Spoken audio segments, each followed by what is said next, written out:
Hello there, Stephanie here from my prints collection, the place where you will find lettering and illustration tutorials. In this tutorial, we are going to learn how to create a neon abstract art. And for this tutorial, I'll be using one of the brushes of my neon set. The link will be in the description below, as well as a sample or a freebie of this set if you'd like to give it a go and see how the brush works. For this tutorial, I'm going to be using my iPad Pro 12.9 inches, as well as my Apple Pencil, and the software will be the Procreate App. You can find it in the App Store if you don't have it already. So without further ado, let's jump into this tutorial.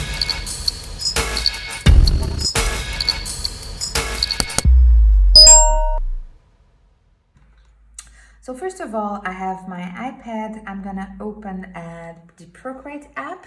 The size that I'm gonna be using to create this piece is a screen size Canva. You can use any size that you want, but for the purpose of this tutorial, I'm gonna use a screen size. So first of all, I'm gonna select the color. I'm gonna add a new layer and I'm gonna select the color pure black. So with this set, you also have my favorite colors, but I'm gonna set the background with pure black. So I think that pure black really pops the neon colors. And I'm gonna add a new layer on top of this one, which is where we are gonna create our painting. And I'm gonna go to my brush library, the neon set, and in the neon section, after the background and the details, I'm gonna select the dry paint brush.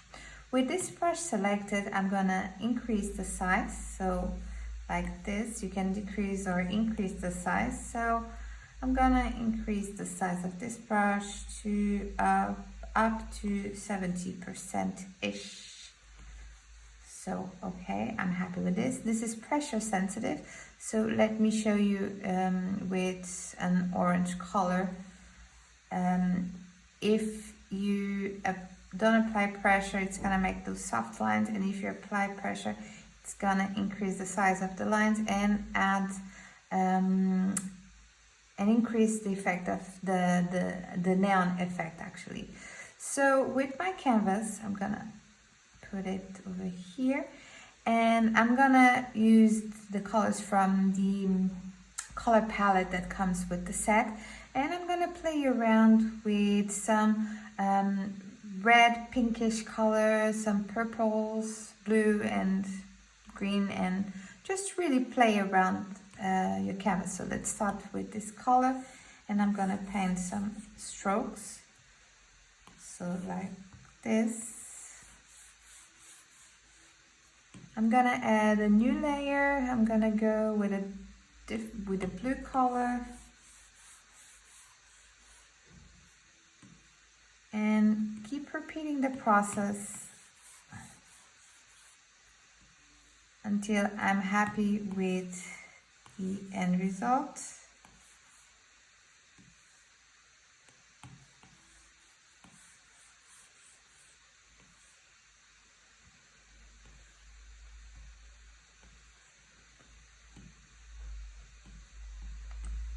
Probably add some yellow.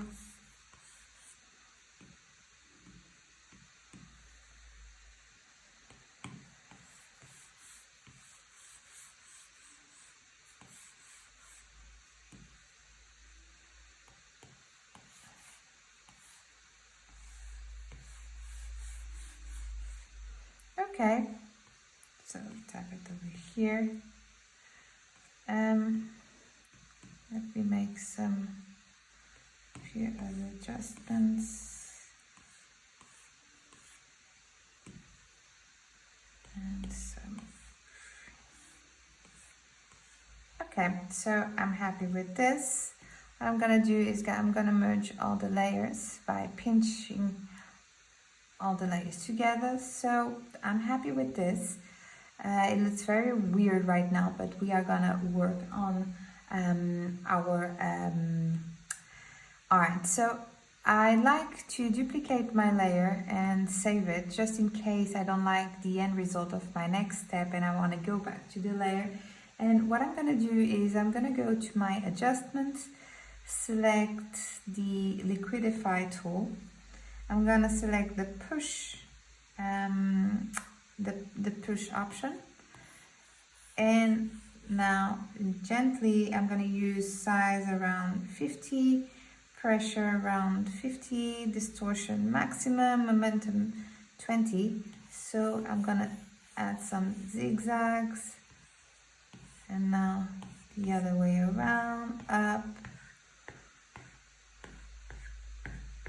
So you can spend a lot of time doing this. So make all the adjustments until you're happy with what you're doing. So I like move around, and you can also explore the other options. So I'm gonna twirl right a little bit just to add a little bit. I'm gonna expand some sections. I'm gonna go through here, the edges. If I want more defined lines.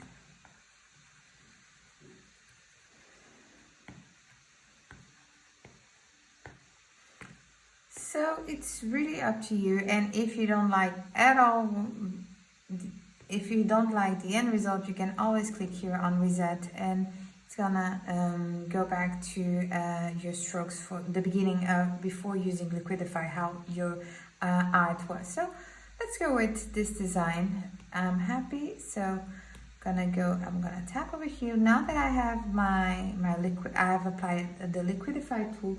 What I'm gonna do is I'm gonna add some noise into my piece.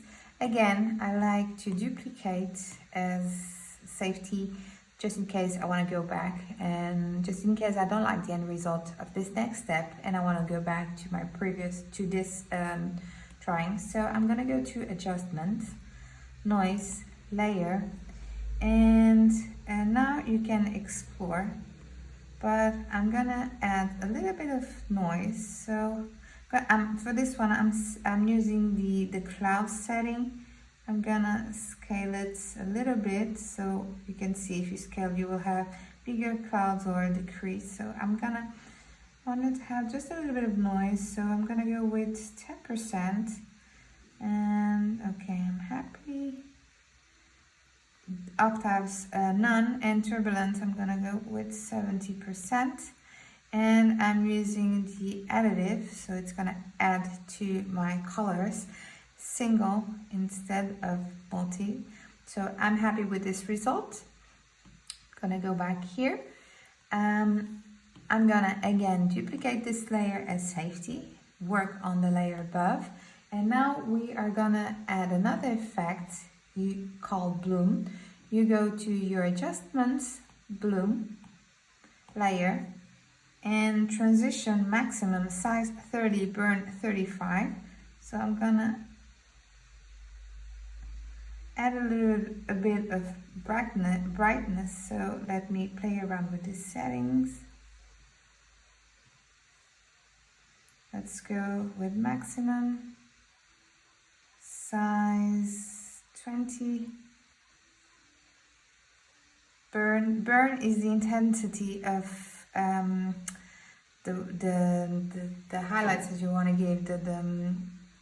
So I'm gonna go with 10%. So now that I'm happy with this result, I'm gonna go to my layers, duplicate as safety, turn the layer, this one off, go to the layer on top, and add another filter, which is called chromatic aberration. And I'm gonna use the perspective tool over here. Transition is gonna be around 25%, fade off none, and if I place this in the middle, it's gonna misplace the colors around my circle, but I want a kind of a uniform look. So what I'm gonna do So I'm gonna place this here in this corner, and I'm gonna slide to the right. As you can see, it's gonna shift the colors around. So let me see. I kind of like this effect over here, so I'm happy with the layer. I'm happy with the end result, but I think that I need to darken this design a little bit. So I'm going to go to my adjustments here in saturation, and here you can actually change the colors if you're not happy with the end result. So I can change the colors a little bit, and saturation, or increase the saturation. So if you increase the saturation, it's gonna really pop the colors, and the brightness is gonna brighten your design. You can go for a darker look. So let me decrease a little bit the brightness of this one. Let me see the colors again. So I like this one. I'm gonna deselect. So there you go. We've created a neon abstract artifact using one of the brushes of my neon set. The link is in the description below. You can also find a link to a sample of this set. If you thought that this tutorial was useful, make sure to subscribe to the channel, like this video, and share it with your friends. Make sure to tag me on Instagram if you decide to give it a go, and so that I can see the end result and send you some love. Until the next time, happy drills and illustrations.